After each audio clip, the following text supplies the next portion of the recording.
This is the story of how I learned that boundaries aren't suggestions. Family doesn't mean ownership. And sometimes the only way to protect yourself is to become the villain in someone else's narrative. I'm Qley, 34 years old, senior data analyst at a healthcare company, and the proud owner of a 3-bedroom ranch house that I bought entirely on my own 4 years ago.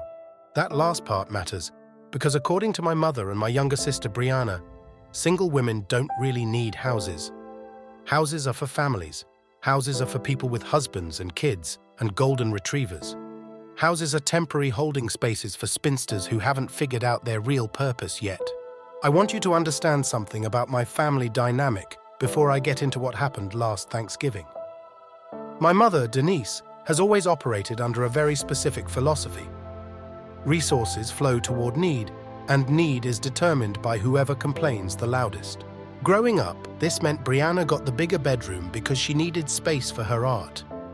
Brianna got the car first because she had more activities.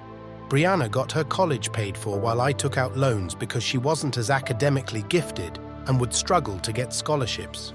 I was the capable one, the one who figured things out, the one who didn't need help because I always found a way. And honestly, for most of my adult life, I accepted this. I built my career. I saved aggressively. I bought my house when I was 30, put 20% down, and spent weekends learning how to refinish hardwood floors from YouTube videos. I was proud of what I'd created. Brianna, meanwhile, was 31 and on her third career pivot. She'd been a yoga instructor, a life coach, a jewelry designer on Etsy, and most recently a real estate agent who hadn't actually sold a house in 11 months. She'd been living with her boyfriend Derek in his apartment for 2 years. But according to the family group chat that I mostly muted, things were complicated. The Thanksgiving in question started normally enough. I drove the 40 minutes to my mom's house with a homemade pumpkin pie and a bottle of wine, mentally preparing myself for the usual comments about my lack of a social life. My Aunt Patrice and Uncle Ron were there, along with my cousin Maya, who I actually liked.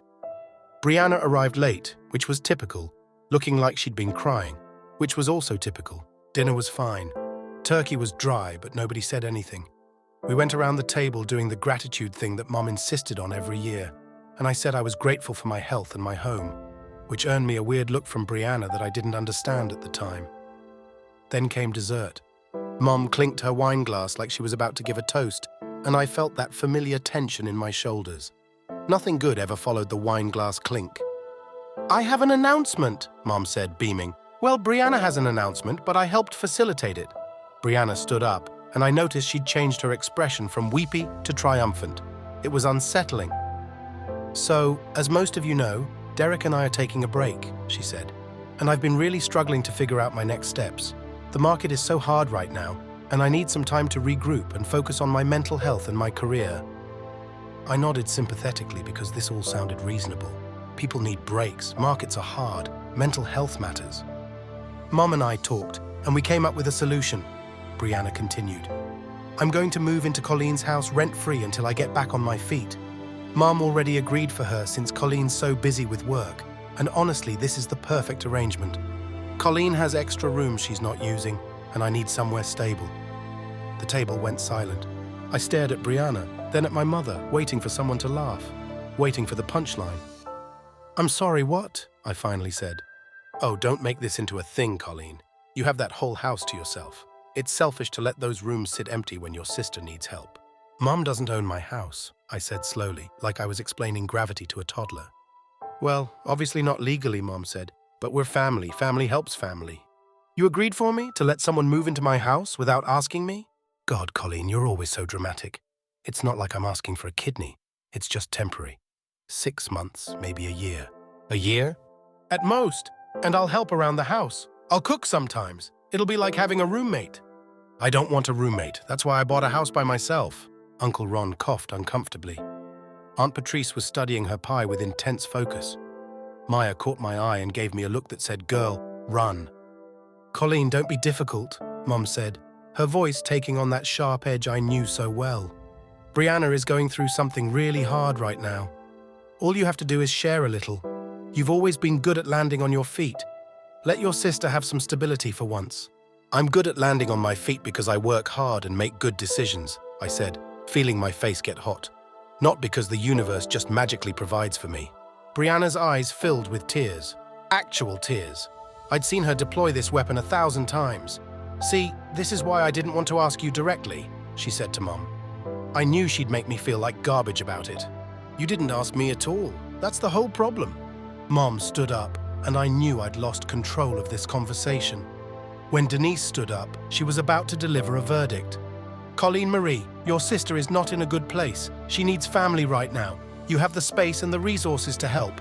And frankly, it's embarrassing that I have to convince you to do the right thing. Brianna will move in December 1st, and you two will figure out the details like adults. Mom, I'm telling you right now, this is not happening." "It's already decided." I looked around the table for backup and found none. Uncle Ron was a coward who never contradicted Denise. Aunt Patrice was just grateful she wasn't the target. Maya looked sympathetic but powerless. "Fine," I said, standing up and grabbing my purse. "You decided something about property you don't own. Good luck with that." I left my pie and drove home, shaking with a combination of rage and disbelief that I couldn't quite separate. My phone started buzzing before I even hit the highway. I let it go to voicemail. The first voicemail was from Mom, telling me I was being childish. The second was from Brianna, calling me a selfish witch. She used a different word. The third was from Mom again, saying she was deeply disappointed, and that my father, may he rest in peace, would be ashamed. I turned my phone off. For the next week, I did what I always do when stressed. I focused on work, went to my spin classes, and pretended the problem didn't exist. Maybe if I ignored it hard enough, everyone would calm down and realize how insane this whole thing was. They did not calm down. On December 1st, a Sunday, I was making coffee and enjoying my quiet morning when I heard a large vehicle outside. I looked through the front window and saw a U-Haul truck backing into my driveway. A freaking U-Haul. And there was Brianna, directing traffic like she was moving into her own home. I stood frozen for about 30 seconds, genuinely unable to process what I was seeing. Then I grabbed my phone and walked outside. "Brianna, what the hell are you doing?" She barely glanced at me. "Moving in. Can you help with the couch?" "You are absolutely not moving in. Mom said you'd come around." Mom was wrong.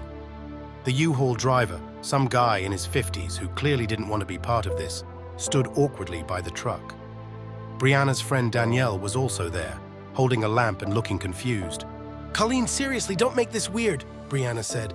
"I gave up my spot at Derek's. I have nowhere else to go." "That sounds like a you problem." "It's going to take like 2 hours to unload. Can we please just get through this and talk after?" "No, because you're not unloading anything into my house." "God, why are you like this? Mom said you were being difficult, but I didn't think you'd actually—" "Mom doesn't own my house!" I was nearly screaming now. "I don't understand what part of this isn't getting through to you." I said no. I never said yes. You don't get to just show up and overrule my decisions about my own property. Brianna's face went red. "I gave up my apartment, Colleen. I have nowhere to go." "Call Mom. She seems to think she can make decisions for everyone. Let her figure it out." "Mom's house has 1 bedroom. You know that? Then get a hotel. Get an Airbnb. I don't care. But you are not moving into my house." Danielle set down the lamp. "Bri, maybe we should—" "Stay out of this, Danielle." Brianna turned back to me and I saw something shift in her expression. She was going to cry again. The nuclear option. "Colleen, please, I'm begging you. I have nothing right now. Derek kicked me out, my savings are gone, and I just need somewhere to land. You're my sister." For one weak moment, I almost caved. She looked genuinely desperate, and despite everything, some part of me still remembered the little girl who used to crawl into my bed during thunderstorms. But then I remembered all the times I'd asked for help and been told I could handle it. All the loans I'd paid back while Brianna's were forgiven. All the years of being the capable one while she got endless second chances. "I'm sorry you're in a hard spot," I said carefully. "But you put yourself here by assuming you could move in without my permission. I've been saying no for a week. This isn't a surprise. Where am I supposed to go? Not my problem." I went back inside and locked the door. Through the window, I watched Brianna have what appeared to be a complete meltdown on my front lawn. Danielle tried to comfort her. The U-Haul driver checked his watch repeatedly. After about 20 minutes of this, I saw Brianna pull out her phone. 2 minutes later, my phone rang. "Mom." I answered, because I knew ignoring it would just make things worse. "Colleen, what is wrong with you? Your sister is standing in your driveway crying, and you won't even let her inside. She showed up with a U-Haul, Mom, after I explicitly told her no. Because she had nowhere else to go. You could have resolved this privately instead of humiliating her in front of her friend. She humiliated herself by ignoring my clearly stated boundary. Boundaries, Mom scoffed. You and your boundaries. Family doesn't have boundaries. That's not how it works. I raised you better than this. You raised me to take care of myself because you were too busy taking care of Brianna. Well, I did that. I built a life. And I'm not going to let anyone, including family, take it from me because they feel entitled to it. There was a long pause. I could hear Brianna wailing in the background. If you do this, if you turn your sister away when she has nowhere to go, I don't know how we come back from this. Then I guess we don't. I hung up. The U-Haul sat in my driveway for another 45 minutes. Brianna knocked on my door 3 more times. She left voicemails alternating between rage and desperation. At one point, she sat on my porch steps and just sobbed. I won't lie, it was brutal. Every instinct I had screamed at me to fix it, to make it better, to be the bigger person like I always was. But I knew that opening that door meant giving up something I'd never get back. Around 1 in the afternoon, a neighbor I'd never spoken to before came over to ask if everything was okay. Apparently, the commotion was disturbing his Sunday. Family dispute, I said through a crack in the door. It should be resolved soon. It was not resolved soon. By 2, Brianna had apparently decided that if she couldn't move in, she would make my life as difficult as possible. She started honking the U-Haul horn repeatedly for 15 minutes. That's when I called the towing company. I'd never called to have someone towed before, but I figured out pretty quickly that it was going to be complicated. The U-Haul was technically on my driveway, which was private property, but Brianna claimed she had my permission to be there, which I didn't give, but she was saying I did. And the towing company guy was confused and said he needed to verify. Look, I said, this is my house. I own it. I did not give this person permission to park here. She's been honking for 15 minutes and disturbing my neighbors. Is there a police report? No, I just want the truck moved. Ma'am, in situations like this, we usually recommend calling the police first to establish that the vehicle is unauthorized. So I called the police. The officer who arrived was a woman named Ramirez, who looked like she'd seen every possible flavor of family drama and was deeply tired of all of them. I explained the situation as calmly as I could, while Brianna screamed that I was having her arrested for needing help. Ma'am, no one's getting arrested, Officer Ramirez said to Brianna. But you don't have permission to be on this property, and you need to leave. She's my sister. That doesn't give you the right to stay on someone's private property against their will. This is insane! Mom, tell her! Brianna had apparently called our mother at some point, and I could hear Denise's voice coming through the phone, tinny and furious. Can I speak to the officer? Mom demanded. Ramirez took the phone with visible reluctance. I couldn't hear what Mom said, but I watched Ramirez's expression cycle through patience, annoyance, and finally firm refusal. Ma'am, I understand this is a family situation, but the homeowner has asked your daughter to leave. If she doesn't comply, she'll be charged with trespassing. She handed the phone back to Brianna. Brianna stared at me with pure hatred. You're actually doing this. You actually thought you could force your way into my home. So yeah, I'm actually doing this. Danielle tugged at Brianna's arm. Bri, let's just go. We can figure something out. There's nothing to figure out. I have nowhere to go. You can stay with me for a few days, Danielle said, though she didn't look thrilled about it. Just until you find something. The U-Haul eventually left. Officer Ramirez gave me her card and suggested I document everything in case there were further incidents. I thanked her and went back inside, where I sat on my couch and shook for about an hour. My phone lit up with a text from Mom. You have broken this family. I hope you're proud of yourself. I turned the phone off and went to bed at 4 in the afternoon. The next few weeks were rough. Mom made good on her threat and stopped speaking to me entirely. Brianna sent me increasingly unhinged messages ranging from guilt trips to outright threats, though the threats were vague enough that I didn't think they warranted police involvement. Apparently, she'd bounced from Danielle's couch to another friend's basement, to a week-long stay in a motel that drained what little savings she had left. Maya called me on December 18th to check in. Your mom is telling everyone you had Brianna arrested, she said. That didn't happen. I had her removed from my property. There's a difference. I know. I'm just letting you know what's being said. Great, cool, love that for me. For what it's worth, I think you did the right thing. You said no, she should have listened. Tell that to literally anyone else in our family. I tried. Uncle Ron changed the subject.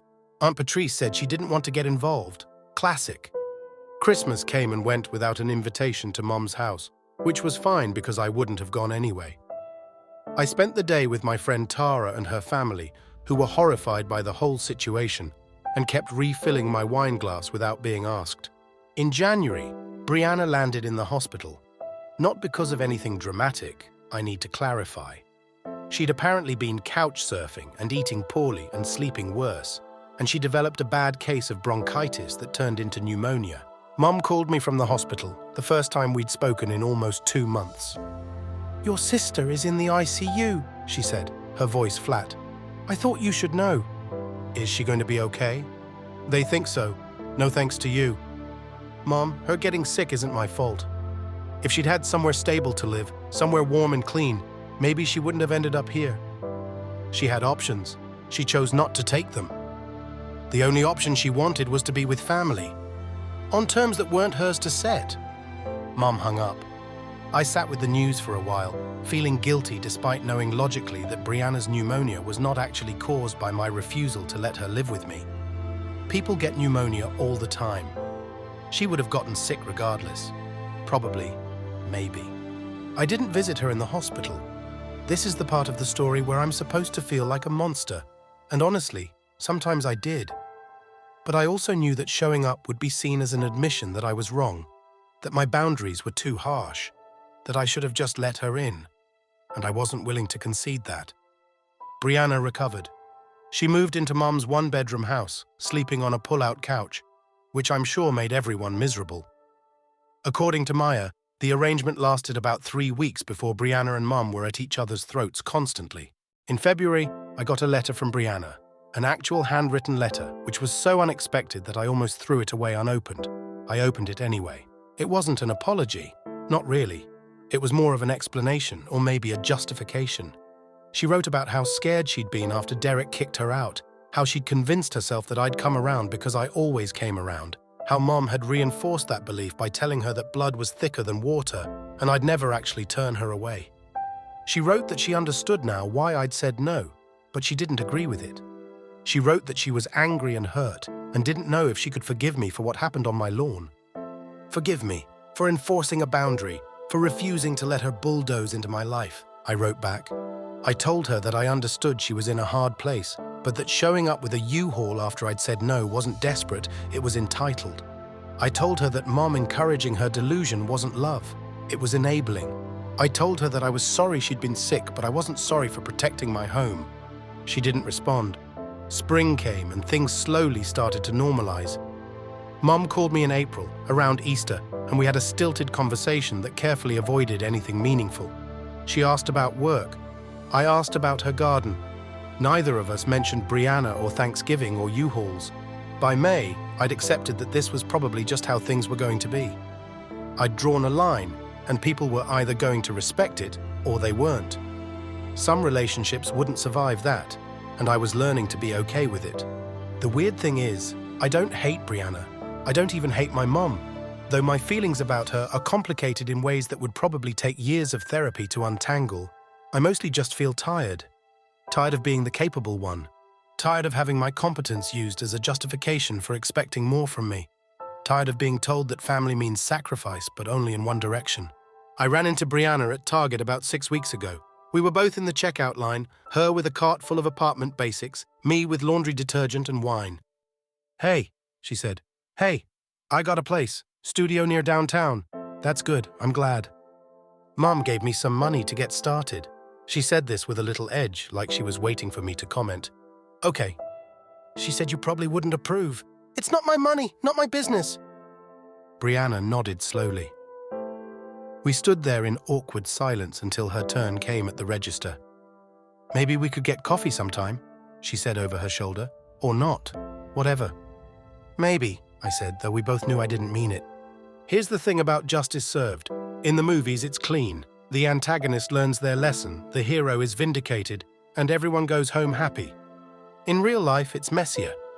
Brianna didn't have some great epiphany where she realized she was entitled and changed her ways. Mum didn't suddenly see my perspective and apologize for overstepping. What actually happened is that I held my ground, things got ugly, and now my family relationships are fundamentally different than they were before. Some people would say I lost. I don't have the same relationship with my mother anymore. My sister and I are basically strangers. Holidays are awkward when they happen at all. But here's what I gained. I still have my house. I still have my peace.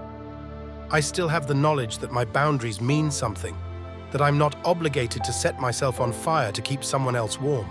Last week, I refinished the floors in my guest bedroom, the one Brianna wanted to move into. I turned it into a reading room with a big chair and good lighting and shelves I built myself. Sometimes I sit in there with a book and a glass of wine and just enjoy the quiet. Mom still doesn't call much. When she does, we keep it surface level. I think she's waiting for me to apologize, and I think she's going to be waiting a long time. That's the story. No dramatic confrontation where I got to deliver a perfect speech. No moment where everyone clapped and told me I was right. Just a slow, painful boundary that cost me some relationships but preserved the one I have with myself. I'd do it again in a heartbeat,